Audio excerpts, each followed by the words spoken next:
Email comes from Bangalore. Ravi Krishnan writes, great show. I'm a professional working in the US and I'm a big fan of this program. Ravi, thank you very much. He's interested in buying a property in Bangalore. Says, my intention is I will make it my future home. The price range is between 70 lakhs and 1 crore, and I would like a property which will have the convenience to commute to Koramangala region and have schools and other amenities. He also wants to know whether he should look at a luxury villa versus an apartment in Bangalore. So, lots of choices. Okay, budget. Now that Bangalore is also climbing up in prices, I wouldn't say it's a great budget, but it's a decent budget. Yeah. But for a villa, I think it's still lower, on the lower side.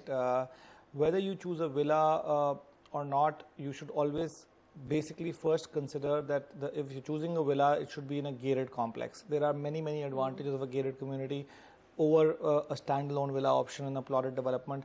We are assuming apartment complexes are always going to be gated communities. So that's one choice that you may have to make. So if you're going for a villa, go for a gated complex rather than standalone villa options.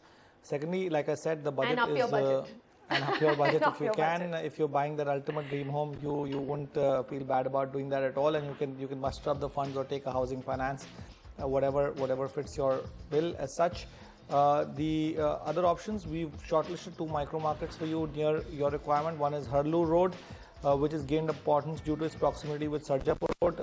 55% today of operational office is in and around the ORR and near Sarjapur Road.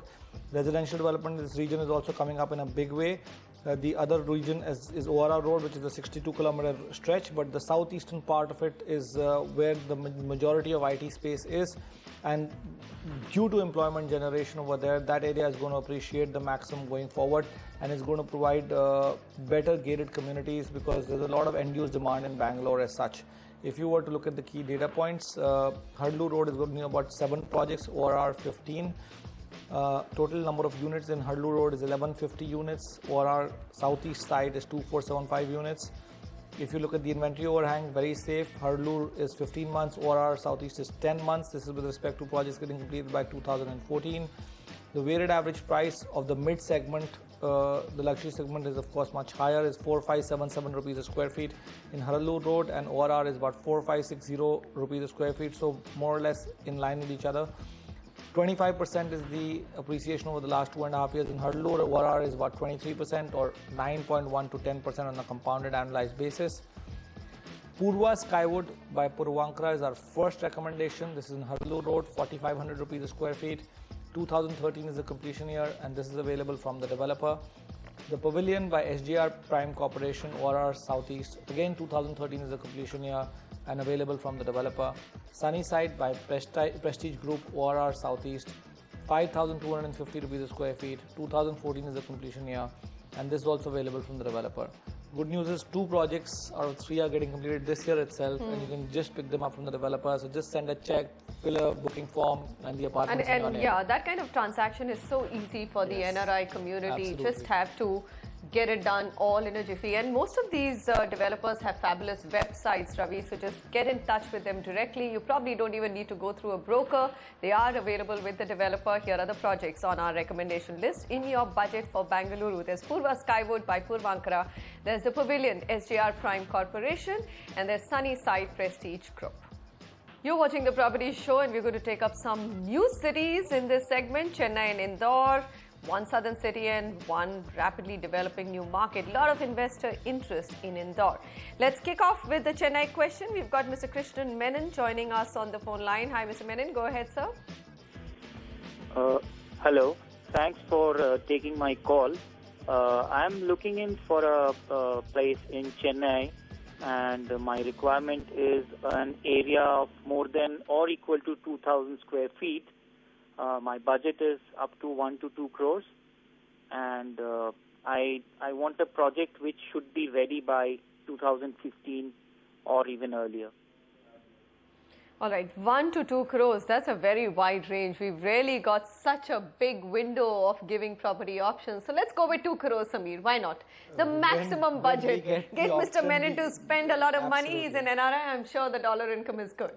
I wouldn't agree with you more. I would definitely recommend all our viewers who have a budget on the higher side, that they should look at property on the higher side, because then they can buy better properties at better locations and they tend to appreciate much more. And you know, this is one thing, when I started doing this show, the first myth which got busted, Samir, was that expensive homes rise less and the middle income homes rise the maximum. I think that your data was an eye-opener on that front. Absolutely. It's always location, location, location, and there's always a demand-supply mismatch.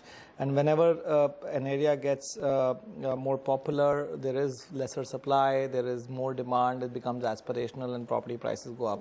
So we are doing exactly that, recommending you the best and most prime areas in Chennai, Annanagar and Arcot Road. Annanagar is the most prime area, one of the most prime areas in Chennai, developed by the Tamil Nadu Housing Board in the early 70s. Now it's extremely well developed. The Annanagar is designed basically on the matrix structure similar to roads in developed countries in the Western world. All the roads are laid parallel and perpendicular to each other, which is a very big rarity in India. That's why I'm pointing this out. The other thing is Arcot Road is one of the main arterial roads in the city of Chennai. It runs for 9 kilometers and connects Nungabakkam with Porur. It's also known as the NS Krishnan Salai or SH113. Construction of the metro rail station in Vadapalani near the area will benefit once completed. And design-wise, this station will be quite unique with the highest elevation along the stretch from Coimbatore to St. Thomas Mount. I'll just come quickly to the key data points after this.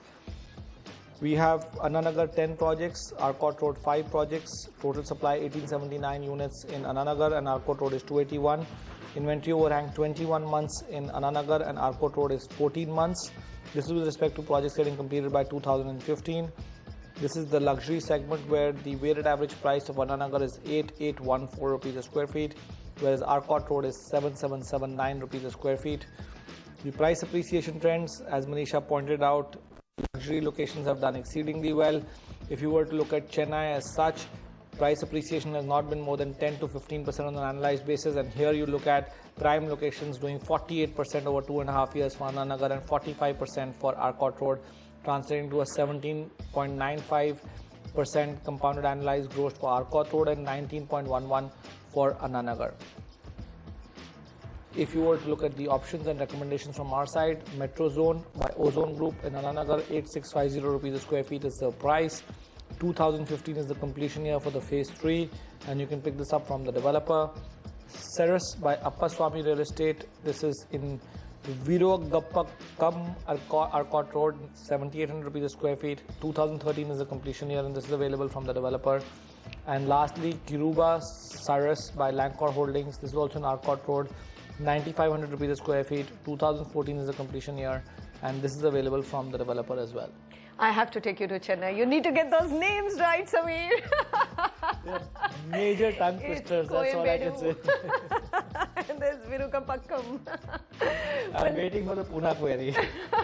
You know, then you can take my trip, but never mind. So those are Chennai names, a bit of a tongue twister there, but I just recently visited the market and met some of the real estate developers there. They seem to be quite excited about the potential, just looking at the industrial growth in Chennai, along with the IT growth which is happening there. And they say that now projects are moving, project approvals are moving, so looks like a good market to be in. Here's a summary. If you've got the money, 2 crores, these are the projects that you should look at. Very central Chennai, the Metro Zone by Ozone Group, that's the first one. There's Ceres Appaswamy Real Estate, and there's Kiruba Ceres Lancor Holdings. India's #1 news app just got even better. Download NDTV's new app. Fully optimized for retina display. Full screen view. Faster response time. And Sudoku. NDTV's new iPad app. Download now.